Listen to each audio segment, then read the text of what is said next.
Hello everyone, দেখো প্রশ্নে কি বলেছে। বলেছে নিচের যৌগ বা আয়নগুলির মধ্যে কোথায় কেন্দ্রীয় পরমাণুটি sp2 সংকরায়িত আছে, মানে এগুলোর মধ্যে কোনটি sp2 সংকরায়িত বা হাইব্রিডাইজেশন কি আছে sp2 সেটা চেক করতে বলছে। তো এটা কিভাবে চেক করব? তো আমরা ভ্যালেন্স বন্ড থিওরি দিয়ে তো করতেই পারি, কিন্তু এটা করতে গেলে তো অনেকটা সময় লেগে যাবে বড় করে করতে গেলে। তাই আমাদের কি করতে হবে? শর্টকাট ফর্মে করতে হবে। সেটা কি? আমরা একটা সূত্র শিখেছিলাম, H is equal to half of V plus X plus A minus C. তাই তো? তাই তো? যেখানে ভিটা কি? ভি হচ্ছে গিয়ে যোজ্যতা কক্ষের কেন্দ্রীয় পরমাণুর যোজ্যতা কক্ষের ইলেকট্রন, এক্স কি? একযোজী পরমাণুর সংখ্যা, এটা কি? অ্যানায়ন সংখ্যা, সিটা কি? না ক্যাটায়নের সংখ্যা, তাই তো? আর এইচ কি? এইচ হচ্ছে হাইব্রিডাইজেশন নাম্বার। বোঝা গেল? এইচ হচ্ছে হাইব্রিডাইজেশন নাম্বার। দেখো, যদি হাইব্রিডাইজেশন নাম্বার 2 হয়, তখন তার হাইব্রিডাইজেশন হয় এসপি। বুঝা গেল? হাইব্রিডাইজেশন নাম্বার যদি 3 হয় তখন হয় sp2। হাইব্রিডাইজেশন নাম্বার যদি 4 হয় তো sp3, যদি 5 হয় sp3d, 6 হয় sp3d2, এরকম করে হয়। ওকে, তো এবার এক এক করে আমরা চেক করব কোথায় হাইব্রিডাইজেশন নাম্বার। আমাদের কি বলেছে? sp2 বলেছে, তাই না? sp2, তাহলে sp2 এর জন্য হাইব্রিডাইজেশন নাম্বার কত হতে হবে? 3। তাহলে আমাদের চেক করতে হবে কোথায় এগুলোর মধ্যে কোথায় হাইব্রিডাইজেশন নাম্বার 3 হয়। ওকে, প্রথমে pH3 কে বলি, মানে এ নাম্বার অপশনটা। এখানে কেন্দ্রীয় পরমাণুকে পি, তাই না? যার পরিমাণ সংখ্যায় কম থাকে সেটাকে আমরা কেন্দ্রীয় পরমাণু বলে বলি, তাই না? মনে রাখার জন্য।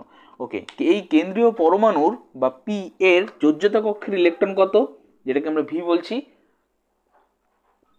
5। কেন 5? তার কারণ যদি পি এর ইলেকট্রন বিন্যাস করি, চলো করে ফেলি ঝট করে। কিভাবে দেখো, 1s2 পি এর অ্যাটমিক নাম্বার কত?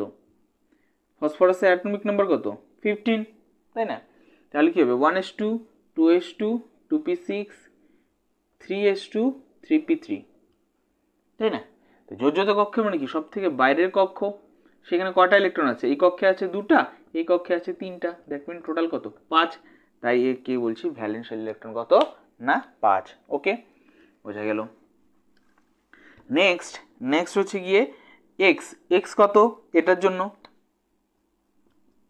এক্স কি? একযোজী পরমাণুর সংখ্যা। একযোজী কারা বলেছিলাম আমি? Hydrogen, fluorine, chlorine, bromine, iodine, এরা একযোজী। তো এখানে ফ্লুরিন, ক্লোরিন, ব্রোমিন, আয়োডিন তো নেই, কিন্তু হাইড্রোজেন রয়েছে। কিন্তু কটা হাইড্রোজেন রয়েছে? 3টা, তাই এখানে এক্স হয়ে যাবে 3। ওকে, তারপরে এ বলেছে, এ মিন অ্যানায়ন। অ্যানায়ন মানে মাইনাস থাকতে হতো উপরে তো কোনো অ্যানায়ন মানে মাইনাস চার্জ নেই বা কোনো চার্জ নেই, প্লাস মাইনাস কিছু নেই, তার মানে অ্যানায়নও 0, ক্যাটায়নও 0। ওকে, ক্যাটায়নও 0। বোঝা গেল? ওকে, তাহলে এবার ভ্যালুগুলো আমি পুট করি। ভ্যালুগুলো যদি পুট করি তাহলে কি দাঁড়াচ্ছে দেখো, এইচ ইজ ইকুয়াল টু দ্বারা হচ্ছে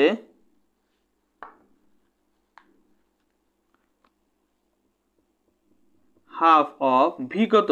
ভি হচ্ছে গিয়ে 5, এক্স কত? 3, আর বাদ বাকিগুলো 0 0, তাই না? তাহলে দাঁড়াচ্ছে কত? Half of 8, that mean 4, right? 4 হলে পরে হাইব্রিডাইজেশন কি হয়? 4 হলে পরে কিন্তু হয় sp3। তার মানে এর হাইব্রিডাইজেশন হচ্ছে sp3, রাইট? sp2 তো নয়, তার মানে এই কারণে এটা অ্যান্সারের মধ্যে পড়বে না। ওকে, সেকেন্ড যাওয়া যাক। সেকেন্ডে রয়েছে NH3, রাইট? এখানে কেন্দ্রীয় পরমাণুকে, এখানে কিন্তু কেন্দ্রীয় পরমাণু হচ্ছে কি নাইট্রোজেন, কারণ সংখ্যা একটা আছে নাইট্রোজেন। এর তাহলে নাইট্রোজেনের অ্যাটমিক নাম্বার কত? নাইট্রোজেনের অ্যাটমিক নাম্বার হচ্ছে গিয়ে কত? 7, তাই না? কি হবে? 1s2 2s2 2p3, তাই না?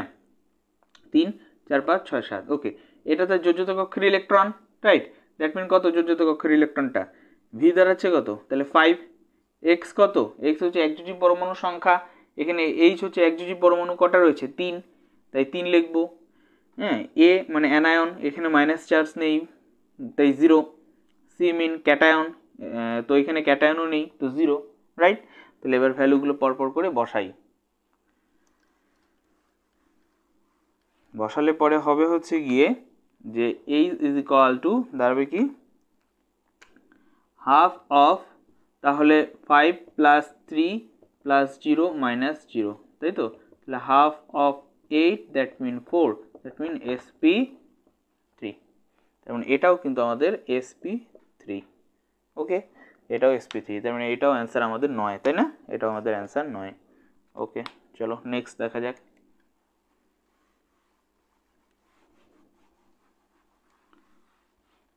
নেক্সট হচ্ছে গিয়ে আমাদের CH3+, তাই না। এটার ক্ষেত্রে কেন্দ্রীয় পরমাণুকে কার্বন, রাইট। এই কার্বনের ভি কত, যোজ্যত কক্ষের ইলেকট্রন কটা কার্বনের যোজ্যত কক্ষের ইলেকট্রন দ্যাট মিন 1, কার্বনের পরমাণু ক্রমাঙ্ক কত 6, তো লিখি 1s2 2s2 2p2, তাই না। দেখো 6 হয়ে গেল। তো যোজ্যত কক্ষ মানে কি, এই কক্ষে কটা ইলেকট্রন আছে 2 + 2 দ্যাট মিন 4, তো যোজ্যত কক্ষে ইলেকট্রন কটা 4টা, এই যে দুটা দ্যাট মিন 4, ওকে। আচ্ছা, এবার একযোজী পরমাণুর সংখ্যা দেখো তো আছে নাকি, ভি এক্স কি একযোজী পরমাণুর সংখ্যা আছে তো, এইচ তো একযোজী পরমাণু কটা আছে 3টা, তাই 3। এ কি অ্যানায়ন মানে হচ্ছে গিয়ে মাইনাস চার্জ, উপরে মাইনাস চার্জ আছে নেই, তাহলে 0। সি কি ক্যাটায়ন কি প্লাস চার্জ আছে তো, এই যে প্লাস চার্জ, তাহলে এখানে কি হয়ে যাবে কটা প্লাস চার্জ আছে একটা, তাই ক্যাটায়ন হয়ে যাবে 1, ওকে ক্লিয়ার। এবার ভ্যালুগুলো বসানো যাক। তাহলে এইচ ইজ ইকুয়াল টু হবে হচ্ছে গিয়ে হাফ অফ, তাহলে ভি এর জায়গায় কত থাকছে 4, রাইট। এক্স এর জায়গায় কত হচ্ছে 3, এর জায়গায় 0, আর সি এর জায়গায় 1, তাই না। তাহলে কত হচ্ছে হাফ অফ, দ্যাট মিন 4 3 7, 1 চলে গেলো তো 6, কাটাকাটি চলে যাক 3, 3 হলে পরে কি হয় sp2, 3 হলে পরে sp2, তাই যেহেতু আমাদের sp2 বের করতে বলেছে, তাহলে কারেক্ট অ্যান্সার কিন্তু আমাদের এটা, তাই তো, এটা আমাদের কারেক্ট অ্যান্সার, কারণ এটার মধ্যে sp2 এসেছে। চলো এটাও করে নিই একবারে, কত আসে দেখা যাক। ASH3, তাই না, ASH3, ওকে। আমি এটা ফার্স্ট করি, দেখো AS এর ভ্যালেন্সিয়াল ইলেকট্রন কত হবে, AS কোথায় রয়েছে, AS হচ্ছে আমাদের এটা ফুল ফর্ম কি আগে সেটা আগে জানতে হবে। ফুল ফর্ম মিন হচ্ছে গিয়ে মানে এটা হচ্ছে আর্সেনিক, তাই তো, নাইট্রোজেন ফসফরাস আর্সেনিক, মানে নাইট্রোজেন গ্রুপটার মধ্যে রয়েছে। তাই কি হবে, এর নাইট্রোজেনের যেহেতু 5 হচ্ছিল ভ্যালেন্সিয়াল ইলেকট্রন, তাই এরও কিন্তু 5 হবে, ওকে 5 লিখলাম। এক্স কি একযোজী পরমাণু সংখ্যা, এখানে কটা আছে 3টা দিয়ে দিলাম, ক্যাটায়নও নেই অ্যানায়নও নেই, তো দুটোই 0, রাইট।